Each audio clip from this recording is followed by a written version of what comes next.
안녕하세요, 올바른입니다. 하루 쉬고 오늘 이제 올릴 거를 찾아보다 보니까 블룸버그가 전기차 시장에 대해서 전망을 2020년 거를 발표한 게 있었는데요. 그거를 좀 소개드릴까 합니다.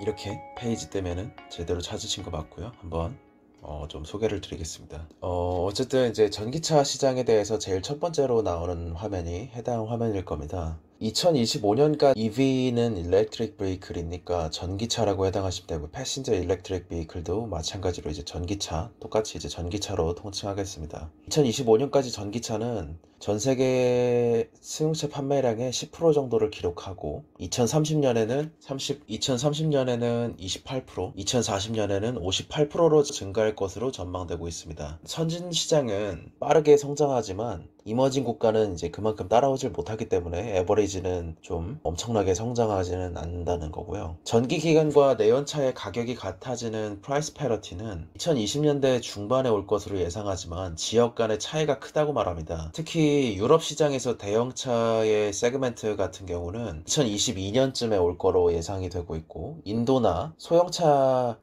일본 같은 경우는 소형차가 위주이기 때문에 이런 경우에는 프라이스 패러티가 2030년대 이후쯤이나 돼야 가능할 거라는 전망입니다. 이런 것 때문에라도 좀 전체적인 시장이 굉장한 속도로 성장하는 데는 지금 기조로 봤을 때는 2040년도 정도가 되어야 60%가 될 거다, 이런 전망이고요. 티핑 포인트에 도달할 때까지는 정책적 지원이 필요할 거고, 매출은 빨리 늘지만 2030년도 정도가 되면은 가정이나 직장 내에서 액세스할 수 있는 옵션들을 원하기 때문에 아마 그런 인프라의 가용성이 시장을 조금 제약하지 않을까 하는 것이 있고요. 미국은 향후 몇 년 정도의 전기차 시장에는 확실하게 차이나에 비해서 뒤처져 있지만 30년도 정도만 되면은 아마 따라잡을 것이라고 예상되고 있습니다. 그래서 미국 가정의 60% 정도가 2대 이상의 자동차를 소유하고 있는 만큼 가정용 충전을 좀 설치할 수 있는 인프라를 갖춰서 충전 시스템이나 주행거리 등이 좋아짐에 따라서 빠르게 정착될 거라는 전망입니다. 여기에 한국 얘기도 나오는데요. 한국도 강력한 정부 지원과 국내 자동차 및 배터리 제조업체의 서포트에 의해서 높은 수준의 전기차 채택이 이뤄지고 있고, 일본은 꽤나 뒤처진다고 평하고 있습니다. 자동차 회사들이 2030년 기준으로 CO2를 맞추기 위해서 플러그인 하이브리드를 특히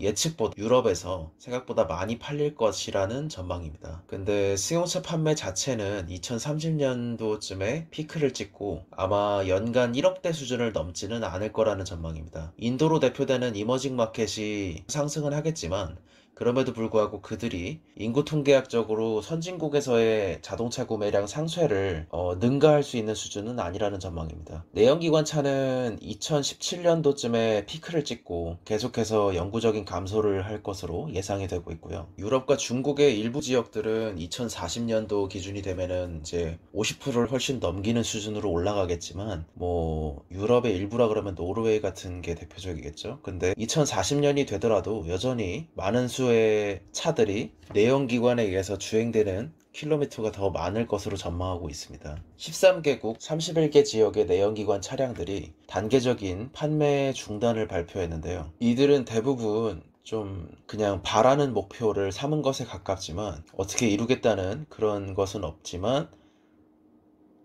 몇몇은 법적인 지원을 받기 시작했고, 13개 국가 같은 경우는 2019년 세계 자동차 판매량의 13%를 차지한다는 내용입니다. 피규어 5를 보면 내연기관의 경우에는 2020년을 기점으로 급격하게 하락하기 시작하고 배터리를 통한 전기차가 상당 부분을 차지할 것으로 보이는데요. 근데 눈에 띄었던 부분이 2035년 기점? 이쯤부터 퓨얼셀, 연료전지가 3차 전지가 성장이 있을 거라고 예상을 하고 있습니다. 1차 전지는 흔히 보시는 이런 건전지 듀라셀이나 그런 에너자이저처럼 한번 충전한 뒤에 본래 상태로 돌아오지 않는 비가역적인 화학 반응을 하는 전지이고, 2차 전지 같은 경우는 이런 식으로 이제 충방전이 가능한 배터리입니다. 3차 전지는 연료를 사용해서 전기를 만들어내는 장치입니다. 한마디로 이제 직관적으로 따지자면 차 안에 결국에는 이제 발전기를 넣어서 전기를 계속 생산하는 그런 식으로 볼 수 있을 것 같습니다. 여섯 번째 표를 보면 판매 점유율로 본다면 2030년 기준을 전후로 내연기관차의 점유율보다 전기차의 점유율이 많아질 거라고 예상을 하고 있는데요. 그리고 완전 자율주행차 혹은 로보택시로 불리는 것은 2030년대 후반에서 시장에서부터 지금보다 훨씬 큰 역할을 맡게 될 것 같고,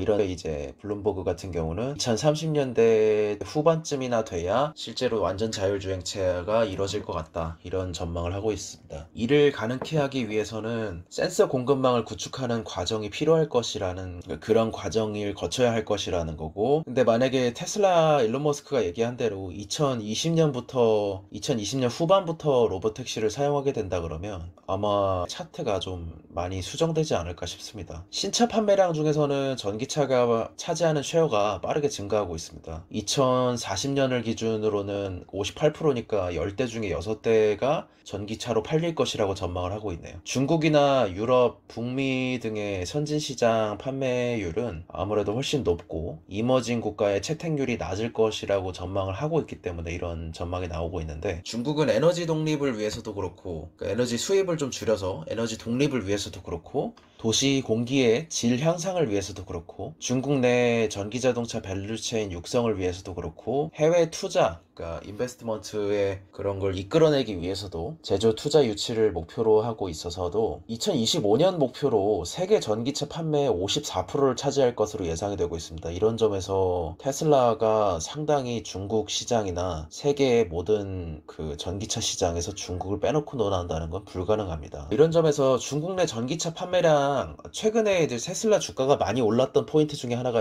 올해 5월달 판매량에서 테슬라의 시장 점유율이 많이 올랐다는 점이었는데, 그것에 대해서 좀 기저로 이해하셔야 될 내용이, 테슬라 모델 3의 판매량이 1월에도 상당히 많았지만 2위와 비슷한 수준으로 붙어 있었고, 2월에는 2200대에서 1400대 수준으로 붙어 있었고, 4월에는 비아디한테 살짝 밀렸다가 5월에는 압도적인 판매량을 거두면서 테슬라 주가 상승에 발판이 됐던 점이 있습니다. 2025년 기준으로 50% 넘게 차지할 거라고 예상되는 시장에서 1위를 차지한다는 것이 아무래도 굉장한 효과였죠. 이제 찾아보다 보니까 이런 것을 좀 보게 됐는데요. 중국이 전기차 밸류체인에서 선점을 노린다는 부분이 좀 인상적인 것 같습니다. 양극재에서는 대기업 기준으로 볼 때 30% 가까이를 차지하고, 음극재에서는 약 60%를, 분리막 시장에서는 42%, 전해질에서는 압도적인데요. 단순히 배터리셀 시장이겠냐 하는 생각이 많이 듭니다. 물론 이제 2017년 자료이기 때문에 제가 이제 전업으로 공부를 해서 알려드리는 것은 아니라서 자세하게 최근 자료를 계속 공부는 하고 있지만 구하진 못했습니다만, 2017년 자료로 볼 때도 MS 상당에서 상당히 중국 시장이 어쨌든 절대적이기 때문에 자연스럽게 전기차의 패권이 당분간 중국이 꽉 잡고 가리라는 예상이 좀 되는 부분입니다. 주주로서는 올해 6월에 테슬라 내 중국 판매량 추이나 순위를 굉장히 주목하고 있지만, 개인적이자 대한민국 국민으로서는 중국의 전기차 시장 패권 야망이 한편 꽤 무섭게 느껴지기도 하는 부분인 것 같습니다. CAT의 값싼 전지나 그런 부분들이 어쨌든 전기차 시장을 상당히 앞당겨주는 부분이기 때문에 좀 긍정적인, 최근에 호재라고 생각되는 부분이 많이 나오지 않나, 그런 생각이 듭니다. 일단 최근에는 시장이 너무 유동성에 의해서 움직이는 게 아닌가, 그리고 너무 페드에 최근에 이제 채권 매입 같은, 채권을 페드에서 ETF식으로 만들어서 매입을 하고 있는데, 그런 거에 원사이드로 시장이 왔다 갔다 하는 것 같아서 이런 유동성 장세가 어디까지 갈까 불안한 마음이 좀 많이 들고 있습니다. 그래가지고 그런 마음에 필수 소비재, 경기 방어주 같은 것을 좀 보고, 경기 방어주임에도 불구하고 앞으로의 좀 성장이 있지 않을까 기대되는 ETF가 좀 하나 있어서 그것도 조만간에 소개해 드릴 것 같습니다. 코로나는 쉽게 가실 것 같지는 않습니다. 최근에 모건 스탠리에서도 아시아 국가들이 코로나의 2차 유행이 있더라도 좀 완만하게 잘 견뎌낼 것이다 라는 전망을 했지만, 과연 그럴까 하는 생각이 좀 많이 개인적으로 들고 있습니다. 방역적으로는 완만한 방어를 할 수 있겠지만, 그런 방역 시스템을 믿고 의료진 분들을 믿지만, 경기나 주가 측면에서는 위태롭지 않을까 하는 생각이 많이 드는 부분입니다. 아무튼 오늘의 설명은 여기까지 하겠습니다. 이만 가겠습니다. 좋은 하루 되십시오. 올바른이었습니다.